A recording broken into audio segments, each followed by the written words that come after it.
Hi, I'm Tavita Stovall, and today is our first Bookscapade episode, and we are celebrating International Workers' Day on this May 1st, aka May Day. For the next few minutes, we'll be recommending some powerful books that capture the spirit of labor movements. We will then look at the history behind this significant day, so grab a snack and let's dive in. We are going to highlight a few of our featured books, but to see our full list of recommendations for International Workers' Day, go to our site, bookshop.org/shop/Bookscapade. That's Bookscapade as in BOOKSCAPADE.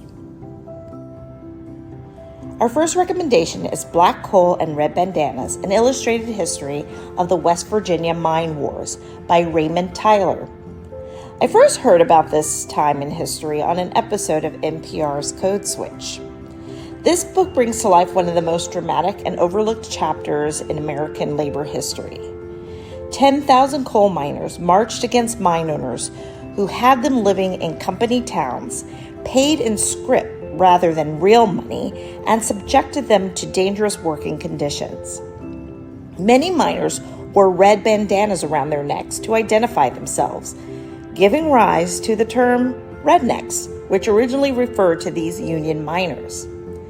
We see miners and their families fighting not just for better wages, but for basic dignity and democratic rights. The book shows how solidarity across racial lines was crucial to miners' struggle as black and white miners, along with immigrant workers, recognized their common cause against powerful coal companies. Our second selection is A History of America in 10 Strikes by Eric Loomis. This engaging book reframes American history through the lens of 10 pivotal labor actions. Loomis takes us on a journey from the mill workers' strikes in Lowell, Massachusetts in the 1830s to the Justice for Janitors campaign in the 1990s. Along the way, he shows how labor conflicts have shaped everything from immigration policy to civil rights to environmental protection. Our third recommendation might surprise you. It's the children's picture book, Calling the Doves, by Juan Felipe Herrera, illustrated by Ellie Simmons. This bilingual book tells the story of the author's childhood as the son of migrant farm workers in California. This book is particularly important because it introduces young readers to labor issues through a story that recognizes resilience, creativity, and traditions despite difficult circumstances.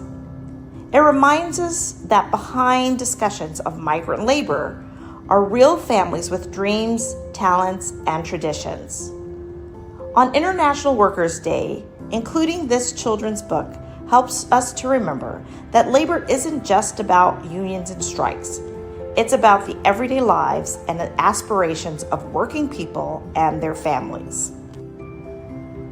Our final recommendation is another children's book that has become a modern classic, Click, Clack, Moo, Cows That Type by Doreen Cronin, illustrated by Betsy Lewin.